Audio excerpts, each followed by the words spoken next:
We've seen several new models drop over the past few weeks: GPT 5.3 Codex, Kimi K2.5, Gemini 3.1 Pro, and Qwen 3.5 Plus, just to name a few. So I put 8 of the most popular models through my coding benchmark to see which one performs best. The benchmark tests each model on 3 key coding tasks: a bug fix, a refactor, and a migration, all run against real code bases with real unit tests. I'll walk through the results and rankings tier by tier, and by the end of the video, you'll know which models actually deliver on real engineering work, which ones are the most efficient, and which ones fail with basic prompt adherence. First, let's have a quick look at the 3 tests so you know exactly what tasks the models are given. As you can see on screen, the benchmark is designed to test whether models can correctly understand an existing multi-file codebase and apply targeted changes. Each model receives roughly 25,000 tokens of input representing the full project context, and has to produce code edits that pass real unit tests under strict constraints. The output must be code only with no explanatory text outside fence blocks. Edits are limited to the source directory, and if the first attempt fails, the model gets a single repair turn using the test failure output. So this setup is really evaluating both code comprehension and instruction following, and you'll see later that some models actually fail purely on format compliance rather than implementation. There are 3 tasks, and each one targets a different core engineering skill. The first is a bug fix. The model has to find and fix a subtle bug across a 28-file codebase with minimal changes. This is rated medium difficulty. The second is a refactor. The model has to extract duplicated logic into shared modules across 16 files while keeping all existing behavior identical. This is the hardest task in the suite. And the third one is a migration task. They have to convert a service from one API pattern to another across 5 tightly coupled files without breaking anything. This one is also rated hard. Together, these 3 tasks cover a large part of real-world engineering work, and each one stresses a different kind of model capability. So with those 3 tasks in mind, let me quickly explain how I score the results, because there's some nuance here in how we review the responses from each model. So let's take a quick look at the scoring system. A hard pass scores 1. That means the model followed the required output format correctly and the code passes all unit tests. So that's a clean execution. A soft pass scores 0.85. This is where the implementation itself is correct and all tests pass, but the model violated the format instructions, usually by including explanatory text outside the fence code blocks. That's why we bump it down from 1 to 0.85. The code works, so it gets partial credit, but the format failure still matters, especially in automated or agent-style workflows. And then we've got a hard fail, which scores 0. Either the code is incorrect or the tests fail outright. On top of pass rates, I also calculate an efficiency score. This is a weighted blend of output token count and wall clock time, both measured relative to the best result in the test. The weighting is 60% tokens and 40% time. The reasoning here is that token count is the primary driver of cost in real-world usage, so it carries more weight, while response time captures latency, so that's included as well for efficiency. Together, they reflect how lean and how fast a model actually is. You'll see later this efficiency score meaningfully separates models that achieve the same pass rate but with very different token and time profiles. I've broken the results into 3 tiers. Tier 1 models solved all 3 problems. Tier 2 models solved 2 out of the 3. And Tier 3 solved fewer than 2. So let's start with a look at Tier 3 and the models that struggled with these tests. So let's start with Tier 3. These models solved fewer than 2 of the 3 problems cleanly, and 2 models landed here. In last place at number 8 is Minimax M2.5 with a pass rate of 1.7 and ranked 8th out of 8 on efficiency. Minimax didn't get a single clean pass across all 3 tasks.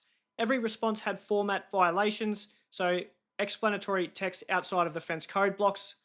On the bug fix and migration, the code itself worked, so those are soft passes, but on the refactor task, even the code had implementation errors, making that one a hard fail. It also produced about 25,000 output tokens and took around 19 minutes of total response time, making it both the slowest and least accurate model in the benchmark. At number 7, we have DeepSeek V3.2 with a pass rate of 1.85 and ranked 5th on efficiency.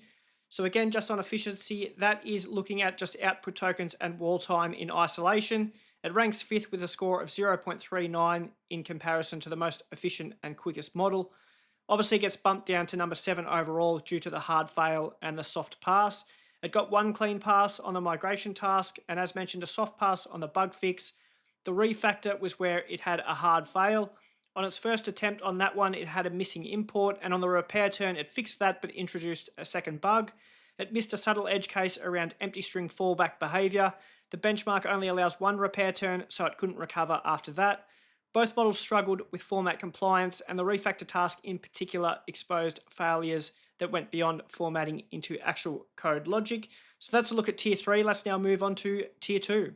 Next we have Tier 2, and this is for models that solved 2 out of the 3 problems, and only one model landed here, Qwen 3.5 Plus. It had a pass rate of 2 and ranked first on efficiency, so it was actually the most efficient model in the entire benchmark.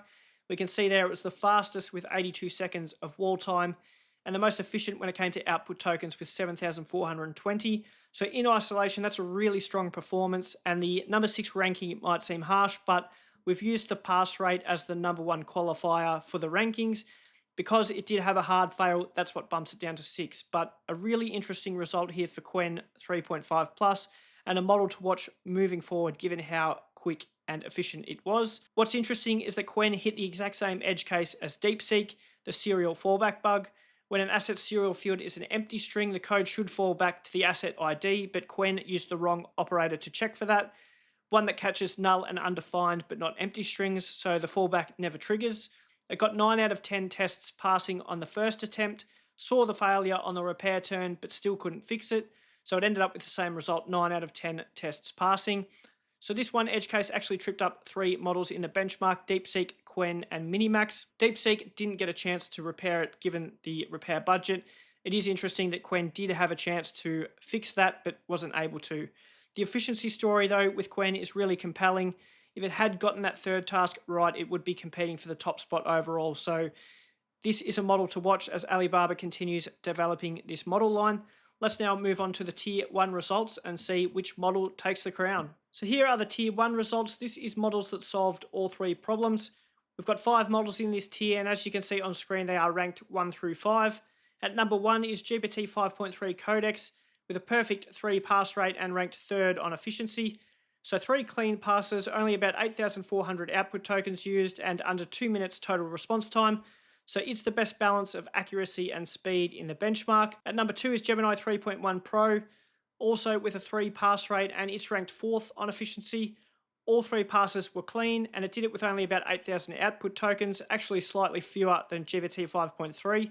The thing holding it back is response time, about 7.5 minutes total, which is roughly 4 times slower than Codex. At number 3 is Kimi K2.5, another perfect 3 pass rate, but ranked 6th on efficiency.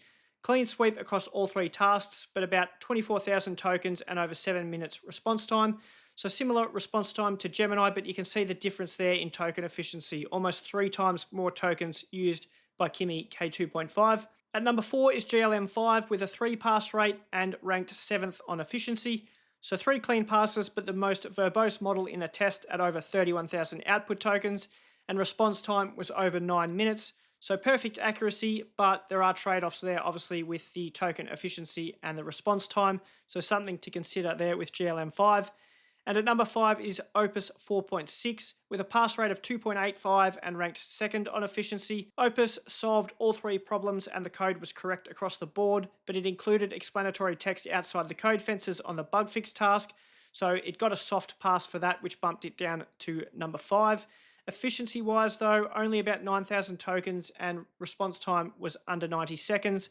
So it's actually the fastest and 2nd most token efficient model in Tier 1, just held back by that format violation. What's worth highlighting here is that all 5 of these models solved the problems, but the efficiency gap between them is massive, and that's worth noting here when we separate the models. GLM5 and Kimi K2.5 produced 3 to 4 times more tokens than Codex and Gemini for the same results. So Codex ends up on top, very efficient with tokens and response time and 3 clean passes.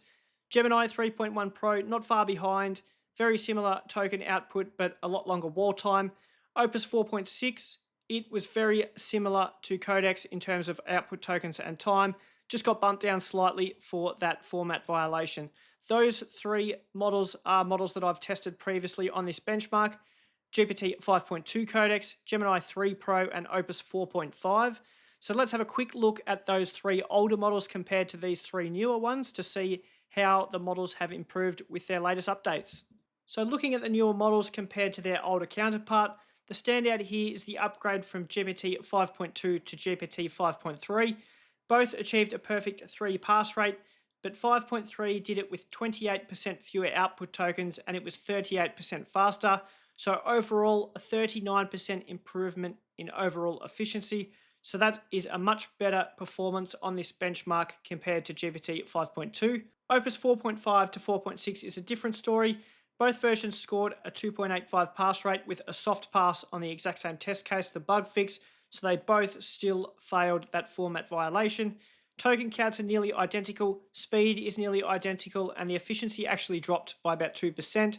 4.6 was slightly slower than 4.5. So essentially a flat performance between the two models on this benchmark. And Gemini 3 Pro to 3.1 Pro is similar. A marginal 1.5% efficiency improvement, slightly fewer tokens and roughly the same speed. So GPT 5.3 shows a genuine improvement over 5.2, while Claude and Gemini in this case performed almost identically to their predecessors.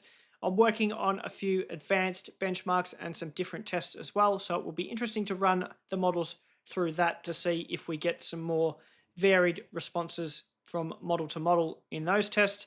But for this benchmark, GPT 5.3 Codex on top and a clear improvement on GPT 5.2. So let's wrap things up. The clear winner of this benchmark test is GPT 5.3 Codex. Perfect accuracy with the best balance of speed and token efficiency among tier 1 models. Gemini 3.1 Pro is a solid second. Clean passes across the board, just held back by slower response times. And Qwen 3.5 Plus is worth keeping an eye on. It ranked 6th here, but it was the most efficient model in the entire benchmark. And if it can close the gap on that third task, it's going to be a serious contender in the next run. And again, this is a single controlled baseline. I'm already working on an advanced multi-turn benchmark and a greenfield UI build benchmark. So if you want to see those results when they're ready, make sure you're subscribed. If you want to see other models added or you have ideas for future tests, let me know in the comments. Thanks for watching and I'll see you in the next one.